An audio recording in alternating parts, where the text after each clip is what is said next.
नमस्कार, HNN news देख रहे हैं आप और मैं हूं आपके साथ सीमा चौधरी और एक बार फिर से हाजिर हूं खास पेशकश कब बदलेगी तस्वीर लेकर के। और आज कब बदलेगी इस तस्वीर में जहां की हम बात कर रहे हैं वो है राजधानी दिल्ली का जहांगीरपुरी इलाका। देखिए, राजधानी दिल्ली के जहांगीरपुरी इलाके में समस्याओं का अंबार है।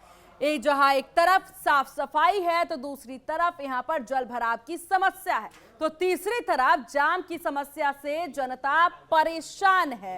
वहीं दूसरी ओर लोग इलाके में बढ़ते अपराध की वारदात से दहशत का माहौल नजर आ रहा है। जहांगीरपुर इलाके में सरकारी जमीन और रोड पर पार्किंग पर माफियों ने कब्जा किया हुआ है, जो इसकी वजह से लोगों को जाम की समस्याओं का तो सामना करना ही पड़ता है।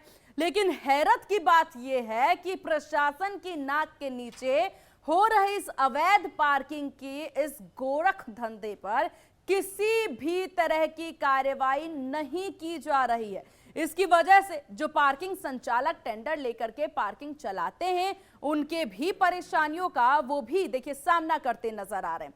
तो आज इसी मुद्दे पर बात करेंगे, जानेंगे जहांगीरपुरी इलाके में वैध पार्किंग और गंदगी में रहने को यहां पर लोग मजबूर हैं, तो उनको राहत कब मिलेगी, कब वैध पार्किंग होगी ये, और कब नींद से ये प्रशासनिक टीम जागेगी, कब जहांगीरपुरी की तस्वीर बदलेगी। और इसी तस्वीर बदलने की बात आज हम कर रहे हैं, क्योंकि जहांगीरपुरी की जो तस्वीरें नजर आ रही हैं आप अपने टीवी स्क्रीन पर देखिए किस तरीके से गंदगी का अंबार है। क्या ये इलाका है जहां आम लोग रह सकते हैं?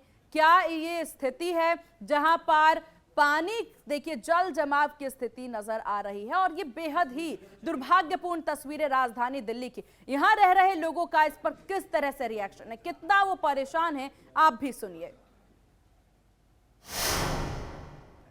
समस्या है कि रोडों पर जिस तरह से ये अवैध पार्किंग चला रहे हैं उसमें आपका जो अलॉटमेंट जो अपना टेंडर लेते हैं, गवर्नमेंट टेंडर की जो पार्किंग चला रहे हैं उनको बड़े दिक्कत परेशानी का सामना करना पड़ता है। और उसके चलते अवैध पार्किंग में चलते रोडों पर इतना जाम रहता है कि शासन प्रशासन को इसकी तरफ ध्यान देना चाहिए, इसके लिए कार्रवाई करनी चाहिए। नुकसान यही है जी, अवैध चल रही हैं उनको वहाँ पर गाड़ी सस्ते में लगा लेते हैं और यहाँ जो एमसीडी का जो रेवेन्यू है, जो प्राइस है वो एमसीडी पूरा नहीं होता है। जो गवर्नमेंट टेंडर में जो पार्किंग है, जो रेवेन्यू है, जगह जितनी है उनका अमाउंट जो जाता है तो उसकी भरपाई नहीं हो पाती है। अवैध पार्किंग में जो गाड़ी सस्ते में लगा लेते हैं उसकी वजह से गवर्नमेंट अप्रूव्ड पार्किंगों में पूर्ति नहीं होती। नहीं, शासन प्रशासन अगर कार्रवाई करे अवैध के खिलाफ तो ये परेशानी अपने आप हल हो जाएगी। शासन प्रशासन एक्शन नहीं लेते हैं इसके खिलाफ, अवैध पार्किंगों के खिलाफ उनको लेना चाहिए। अवैध पार्किंगों के खिलाफ एक्शन शासन प्रशासन दोनों को लेना चाहिए। मेरा नाम मृत्युंजय कुमार झा है। हम लोग जो भी टेंडर लेते हैं वो ई टेंडर के अनुसार लेते हैं। ज़्यादा से ज़्यादा अमाउंट एक्सेप्ट करना पड़ता है। जितना हाईएस्ट जो रेट देते हैं उस हिसाब से टेंडर मिलता है। टेंडर मिलने के बाद 7 महीने 6 महीने का डीडी जमा करके देना पड़ता है, बना के देना पड़ता है। उस देने के बाद हम लोग पोजीशन मिलता है। पोजीशन मिलने के बाद हम लोग गवर्नमेंट के दिशा अनुसार से काम करते हैं। दिशा अनुसार से काम करने के बाद जैसे हम लोग जो एरिया हमें डिसाइड करता है उस एरिया से मैप के अनुसार हम लोग काम करते हैं। लेकिन हमारे जस्ट बगल में अनऑथराइज पार्किंग वगैरह चलती रहती है, चलती भी है, न्यू भी बन जाती है। जैसे हमारा टेंडर हुआ न्यू तो देखते बगल में अनऑथराइज पार्किंग चल रही है। हमारे को तो गवर्नमेंट ने जो दिशा अनुसार करते हैं, जो डायरेक्शन देते हैं उस डायरेक्शन के अनुसार चलते हैं। उसका मतलब फिक्स अमाउंट किया जाता है, गवर्नमेंट की दिशा से मिलता है। उसके बाद वो लोगों को कहीं देना होना है नहीं। हमारे को 24 घंटे का मतलब गार्ड, कैमरा, फेंसिंग ये सब करके देना पड़ता है। तो इसलिए हमारे को नुकसान होता है, बहुत काफ़ी ज़्यादा झेलना पड़ता है। ठीक है, और उसके बाद यदि देखते हैं गवर्नमेंट हमें सपोर्ट नहीं करती है तो फिर हम आगे सिलेंडर मतलब के दिशा में एक्सेप्ट करना पड़ता है। तो 4-6 महीने 9 महीने चलाते हैं, फिर सिलेंडर की दिशा में जाते हैं, क्योंकि मजबूरी है हमें सिलेंडर करना, क्योंकि उतना रेवेन्यू दे नहीं पाते हैं।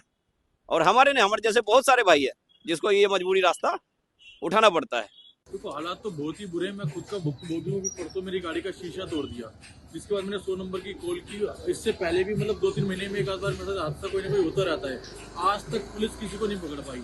आप अपना घर बनवा लो, बोरिंग करवा लो, सब पहुंच जाता है, पुलिस को सब पता लग जाता है। पर नशा बिक रहा है, स्थिति का अपराध इतना बढ़ता जा रहा है, पर पुलिस के कान पे चू रखने को तैयार नहीं है। SHO साहब मैंने कभी मेरे घर पे खुद का कैमरा लगा हुआ है, मैं पिछले कई महीनों की रिकॉर्डिंग देने के लिए तैयार हूँ। अगर एसएचओ साहब इस गली में से कभी पैदल निकल गए हो तो आज तक उन्होंने पूरे थाने को सिर्फ और सिर्फ फोटोग्राफर बना रखा है कि कहाँ खड़े हो, बीट वाले इनको फोटो भेजते रहे, क्राइम कम हो रहा है नहीं हो रहा उनको कोई फर्क ही नहीं पड़ता। ये हो गए कम से कम 15 दिन और आज 4-5 दिन से बहुत ज्यादा इतना कि हमारे घरों तक पानी अंदर बाथरूम में सारा भर गया है। ये हमेशा हालात है हमारे यही हाल है। इलाके के जो जनप्रतिनिधि है वो कोई नहीं आता देखने, कोई नहीं आता ये इधर। बरसात के दिनों के बरसातों में तो भैया हमारे इतने ताले मार मार के भगे हम यहाँ से, इतने बीमार हो गए हैं हद से ज्यादा। ये तो 8-9 दिन से ही भरा पड़ा है पानी, रोज रोज। ये देखो उल्टी आती है, गटर में आती है पानी। कभी नाली साफ हो जाए खूब ढंग का, सड़क मेरी बन जाए, गटर ऊंची हो जाए तो दिक्कत काहे के।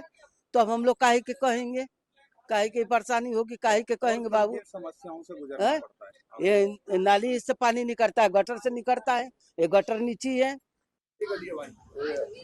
बारिश होती है तो बात अलग है सर, बारिश नहीं भी होती है ना तो देखो गली का ये हाल है।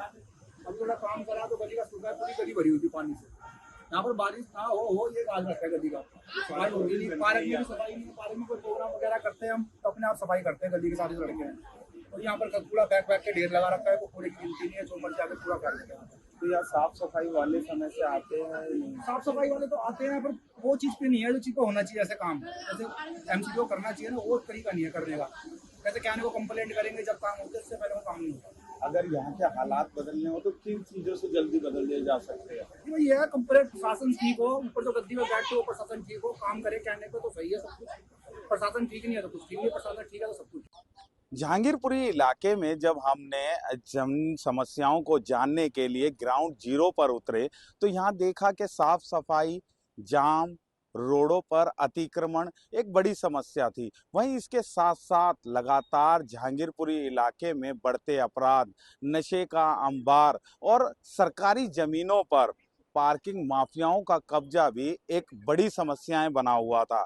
इन सरकारी जमीनों पर लगने वाली अवैध पार्किंगों के चलते और रोडों को अतिक्रमण करके चलाई जा रही अवैध पार्किंगों के चलते टेंडर पार्किंगों को तो नुकसान हो ही रहा था, साथ ही जनता को जाम की समस्याओं से भी जूझना पड़ रहा था। और इन पार्किंगों के चलते पीडब्ल्यूडी के बड़े नालों की साफ सफाई नहीं हो पा रही, जिसके कारण जो इलाके में है एक जल भराव की बड़ी समस्या बन जाती है। इस तरीके की तमाम जो परेशानी है जहांगीरपुरी इलाके में देखने को मिली। अब जानेंगे लोगों से किस तरीके से इन समस्याओं से निजात पाई जा सकती है और इन समस्याओं पे जो इलाके के जनप्रतिनिधि हैं वो कितना ख्याल रखते हैं। तो पूरी स्थितियां आपने देख ली है, ग्राउंड जीरो से आपने देखा कि किस प्रकार से लोग समस्याओं से परेशान हैं। अब जरा चर्चा की शुरुआत कर लेते हैं, जड़ जान लेते हैं। समस्या तो है, समाधान कहाँ है? सूर्य मैथिल जी हमारे साथ राजनीतिक विश्लेषक इस मुद्दे पर बने हुए हैं और साथ ही साथ हमारे सहयोगी किरण पाल भी ग्राउंड जीरो से लगातार हमारे साथ बने हुए हैं। किरण पाल, आपके पास आएंगे, लेकिन सबसे पहले सूर्य मैथिल जी, आपका बहुत स्वागत है HNN न्यूज पर। सूर्य मैथिल जी, तस्वीरें आपने देख ली है जहांगीरपुरी की, समस्याएं आपने देख ली है। सरकार टेंडर निकालती है, उस टेंडर के लिए डिमांड करती है कितना अमाउंट हमें चाहिए, तो ये सब हायरार्की का क्या मतलब है? जब इसको खुद ही सरकार और प्रशासनिक टीम फॉलो नहीं कर रही है तो ये सब किस लिए है?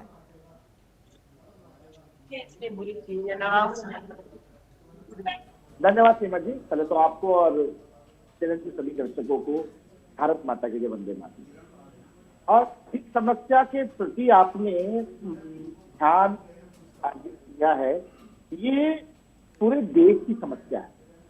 और जिस जहांगीरपुरी में आप पार्किंग माफिया की बात कर रहे हैं, मैं आपको बता दूं कि उसमें कुछ हद तक सच्चाई है, लेकिन उसके अलावा एक बड़ा, मैं कहूं कि झूठ परोसा जा रहा है। कारण क्या है कि जहांगीरपुरी के अंदर जिस क्षेत्र की आप तस्वीरें दिखा रहे हैं, वहां पर रहने वाले लोगों के लिए पार्किंग की व्यवस्था नहीं है। और यही कारण है कि वहां के रहने वाले लोग जो है वो अपनी गाड़ियों की पार्किंग जो है वो मेन रोडों पे करते हैं। मैं खुद जहांगीरपुरी से आता हूं, जहांगीरपुरी बी ब्लॉक का निवासी हूं। और जहांगीरपुरी में हम गरीब लोगों की बहुत बड़ी बस्ती है।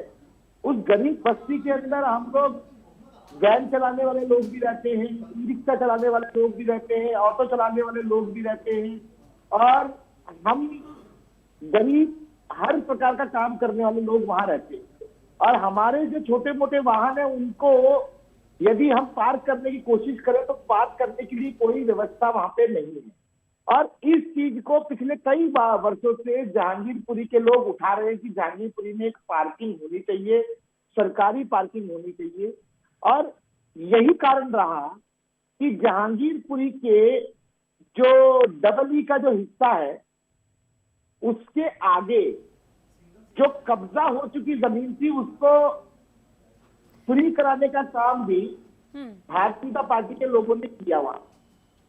और आपको बता दूं कि एक बहुत बड़ा पार्किंग परिसर सूर्य मैथिल जी चलिए सारी बातें आपकी हम समझ रहे हैं, सब कुछ समझ में भी आ रहा है। आपने बताया कि किस तबके के और किस तरह से लोग वहां रह रहे हैं, लेकिन क्या आप जरा इस विषय पर भी क्योंकि आप इस इलाके से आते हैं, आपने स्वयं कहा है जिस तरह का गंदगी का अंबार है, जो सीवरेज की अव्यवस्था नजर आ रही है, गटर का पानी है, लोग परेशान हैं, घरों के बाहर जो नजर आ रही है, उसको लेकर क्या कहेंगे, उस समस्या पर क्या?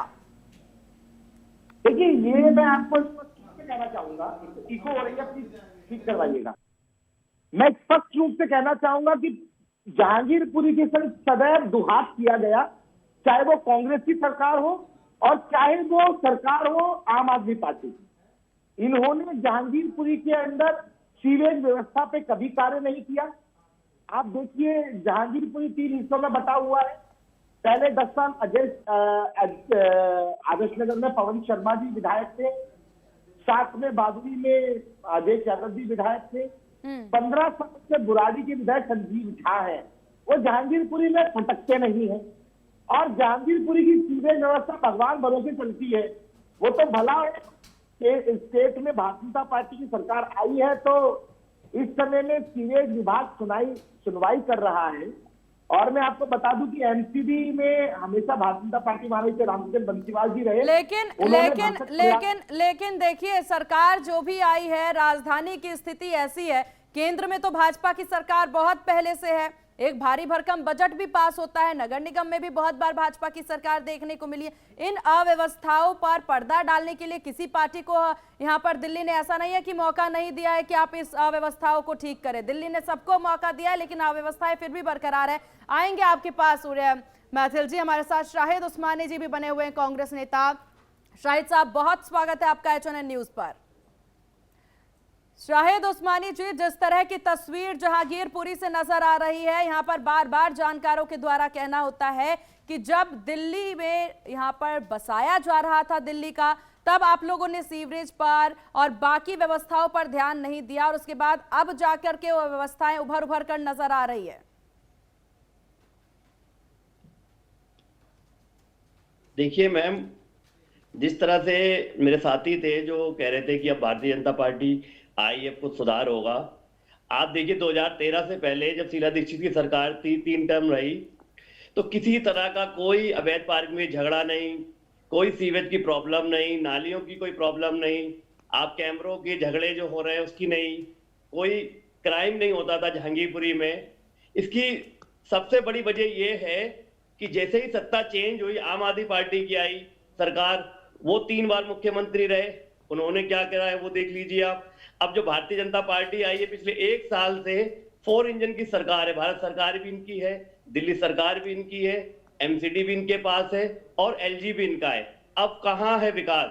चाहे तो फंड पास कर सकते हैं ऊपर से नीचे तक लेकर, पार्किंग खत्म कर सकते हैं, क्राइम खत्म कर सकते हैं, नशा खत्म कर सकते हैं, लेकिन शाहिद साहब दिल्ली में जब आबादी बस रही थी, दिल्ली को जब बसाया जा रहा था, तब तो सरकार आप ही की थी।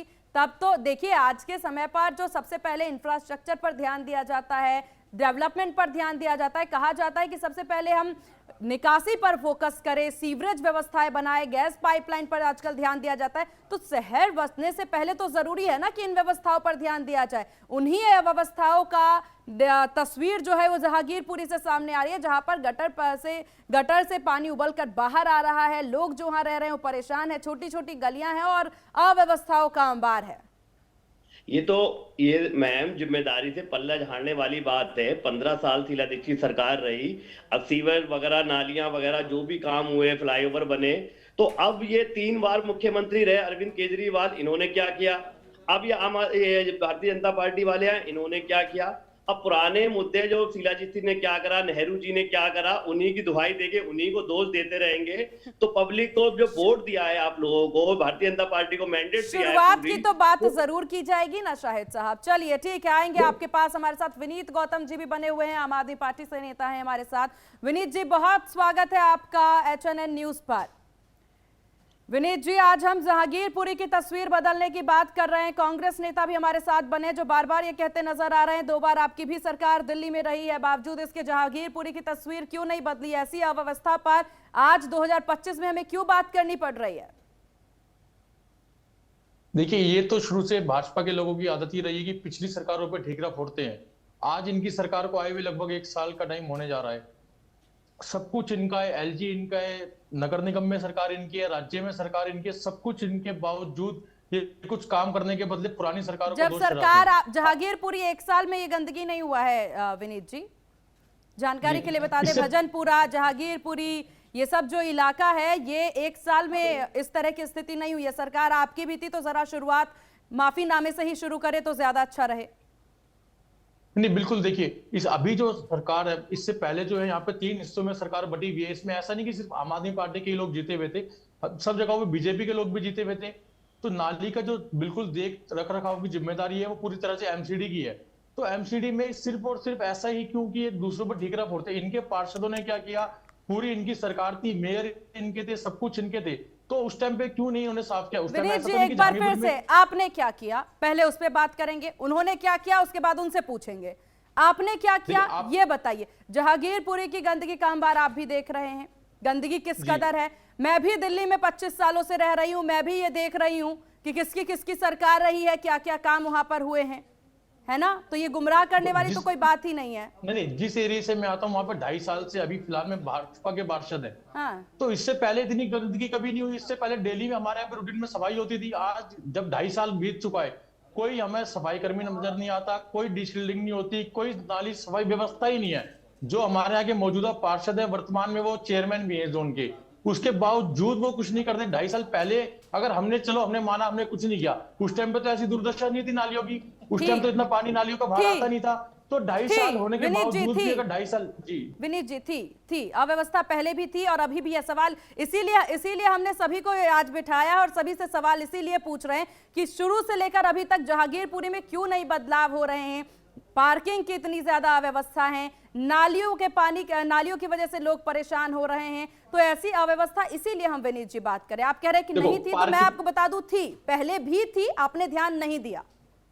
नहीं, मैं यही रहता हूँ, इतनी आज तक इतनी दुर्दशा कभी नहीं हुई। आप इससे पहले का आप देखो ना, गलियों के CCTV चेक करो, मैं आपको दिखाता हूँ। मैं तो यहीं का लोकल रहने वाला हूँ, मुझे पता है यहाँ पे इतनी समस्या नहीं थी। और बात रही पार्किंग की, पार्किंग जितनी अनऑथराइज्ड पार्किंग जहांगीरपुरी में है, सरकार क्यों नहीं उनको ऑथराइज कर देती है? सरकारी जमीन पे पार्किंग चल रही है। चलिए ठीक है, हमारे सहयोगी किरण पाल भी लगातार हमारे साथ बने हुए हैं। किरण पाल, तमाम दल हमारे साथ बैठे हुए हैं, राजनीतिक विश्लेषक भी हमारे साथ सूर्य मैथिल जी बने हुए हैं, जो कि हर कोई ये कहता नजर आ रहा है अभी अव्यवस्था नहीं थी, उनकी सरकार में इतनी अव्यवस्था नहीं थी, अब जाकर के अव्यवस्था हुई है। जरा आप ग्राउंड जीरो से जानकारी साझा करें, क्या परेशानी है, कब से परेशानी है, जरा सभी को बताएं। सीमा, जहांगीरपुरी का नाम बदलकर संत रविदास नगर रखा गया था, नाम बदल दिया गया, परंतु जहांगीरपुरी की समस्या कभी नहीं बदली। जहांगीरपुरी के अंदर साफ सफाई, जल भराव की स्थिति, अगर हम बारिशों के दिनों की बात करें तो यहाँ पर एक तालाब बन जाता है पूरा जहांगीरपुरी। और इसका जो मेन कारण है वो है PWD के नालों की सुचारू रूप से सफाई ना होना। और इसके साथ ही जैसा कि हमारे साथी सूर्य मैथिल जी बता रहे थे कि जो लोग हैं वहां एक अलॉटेड पार्किंग ना होने के कारण अपनी गाड़ियां बाहर खड़ी कर देते हैं और लगातार इन गाड़ियों की चोरियां होती हैं, शीशे फोड़ दिए जाते हैं। हमारे विनीत गौतम जी लगातार इनके साथ भी क्या नाम है शीशे तोड़ने की, बैटरी चोरी होने की वारदात होती रही है, और ये वारदातें तो आम बात है। जहांगीरपुरी वो इलाका है जहां पर 9 बजे के बाद बाहर बह का माहौल होता है। जो महिलाएं बच्चे हैं वो निकलने में कतराते हैं, नशेड़ियों का अड्डा बन जाता है जहांगीरपुरी। और जहांगीरपुरी केवल एक छोटा सा इलाका नहीं, जनप्रतिनिधियों की अगर हम बात करें तो इस जहांगीरपुरी इलाके के अंदर 2 सांसदों का क्षेत्र, 3 विधायकों का क्षेत्र और 5 निगम पार्षदों का क्षेत्र है। और इस क्षेत्र से कई मंत्री, सिविल लाइन जोन चेयरमैन और बड़े बड़े स्टैंडिंग कमेटी में आवाज उठाने वाले लोग। ठीक है किरणपाल, साफ समझ आ रहा है। सूर्य मैथिल जी, पार्किंग का जिक्र आप कर रहे थे, वैध पार्किंग होने के बाद भी अवैध पार्किंग में लोग जा रहे हैं। टेंडर देने के बाद सरकार पैसे मांगती है कि हमारा इतना फंड आप दीजिए, इतना टारगेट, आप उस टारगेट को पूरा करिए। टारगेट तो तब पूरा होगा जब जागरूकता होगी और एक नियम लागू होगा प्रदेश में, उस जिले में, उस जगह पे। देखिए सीमा जी, आप जो पार्किंग के विषय में बात कर रही हैं कि वहां पर रहने वाले लोग पार्किंग के अंदर गाड़ी को लगाएं, तो मैं आपको पहले ये स्पष्ट कर दूं कि जो भी सरकारी पार्किंग की आप बात कर रही हैं वो वहां के नागरिकों की पहुंच से बहुत दूर है। जिस पार्किंग की आप बात कर रही हैं वो अनरिलेवेंट है। दूसरी चीज, अभी आम आदमी पार्टी के नेता विनीत गौतम यहाँ बैठे हुए हैं और वो यहाँ पर बैठ के खुद स्वीकार कर रहे हैं कि हाँ हमने कुछ नहीं किया। सच बात है मित्र, आज आप 1 साल के अंदर मांग रहे हैं हिसाब भारतीय जनता पार्टी की प्रदेश की सरकार से कि आपने क्या किया, लेकिन 10 साल तक, 11 साल तक दिल्ली को लूटने के बाद, दिल्ली को बर्बाद करने के बाद फिर आप एक बार एक मौका मांग रहे थे। यमुना जी जिस प्रकार से गंदी रही, जिस प्रकार से दूषित पानी की सप्लाई दिल्ली के हर हिस्से में हुई, आपने दूषित पानी का विषय नहीं उठाया। जहांगीरपुरी के नलों से जिस प्रकार से काला पानी आता था ये सब जानते हैं, लेकिन आज जो स्थिति है वो बिल्कुल बदल चुकी है। और एक बात मैं बताना चाहता हूं, अभी यहाँ पर कांग्रेस के जो भी सम्मानित नेता बैठे हैं शाहिद उस्मानी, मैं उनसे बहुत ही विनम्रता से ये कहना चाहता हूं, ये जब बसी थी तो ये एक अनाधिकृत कॉलोनी थी, जेजे क्लस्टर था, और इस जेजे क्लस्टर में केवल और केवल 12-12 गज के मकान बांटे गए थे। ना तो सिविक जो सुविधाएं हैं उसका ध्यान रखा गया था, ना पार्किंग का ध्यान रखा गया था, और जो ये आपने सीवर डलवाए थे वो भी कैपेसिटी से बहुत कम थे। तो गलती आप लोगों की है, आपने एक ऐसा शहर बसाया जहां पर की सुख सुविधाओं का अभाव था। बिल्कुल, और सूर्य मैथिल जी, अब बहुत जरूरी है कि जो गलतियां हुई हैं उसे सुधारी जाए। दिल्ली के घरों को हम भी देख रहे हैं, आप भी देखते हैं कि आगे तक एरिया कवर कर लिया जाता है। अब आपकी बीजेपी सरकार को ही जरूरी है कि एमसीडी पर खासा ध्यान दे और जोर दिया जाए कि अधिक जो जमीन उनको अलॉट की गई है उसके अलावा जो जमीन पर अपना घर बना लेते हैं, सीढ़ियां पहुंचा देते हैं, गमले लगा देते हैं, गाड़ियां खड़ी कर देते हैं, अब उस सब पर एक रूल रेगुलेशन बने ताकि जमीनों में किसी तरीके से परेशानी ना आए लोगों को आवागमन में। पार्किंग की बात आप जरूर कहते नजर आ रहे हैं, जो बड़ी समस्या है जहांगीरपुरी की, उस पर भी बहुत जरूरी है कि एमसीडी खासा ध्यान दे, और साफ सफाई पर भी। आप सभी मेहमानों का बहुत शुक्रिया चैनल न्यूज को अपना कीमती वक्त देने के लिए। किरणपाल, आपका बहुत शुक्रिया ग्राउंड जीरो से तमाम जानकारी साझा करने के लिए। जहांगीरपुरी की तस्वीर बदलने की बात लगातार हम कर रहे हैं, और ये बात क्यों कर रहे हैं वो तस्वीरों के जरिए भी आपने देखा, आम जनता की परेशानी भी आपने सुनी है। तो कब बदलेगी तस्वीर में आज बात जहांगीरपुरी की हुई है। और इसी के साथ इस खास पेशकश से बस इतना ही। एक बार फिर से कल हम हाजिर होंगे एक नई समस्या को लेकर के, जिसकी तस्वीर बदलने की बात हम करेंगे। फिलहाल मुझे दीजिए इजाजत, बने रहिए आप एचएनएन न्यूज के साथ। नमस्कार।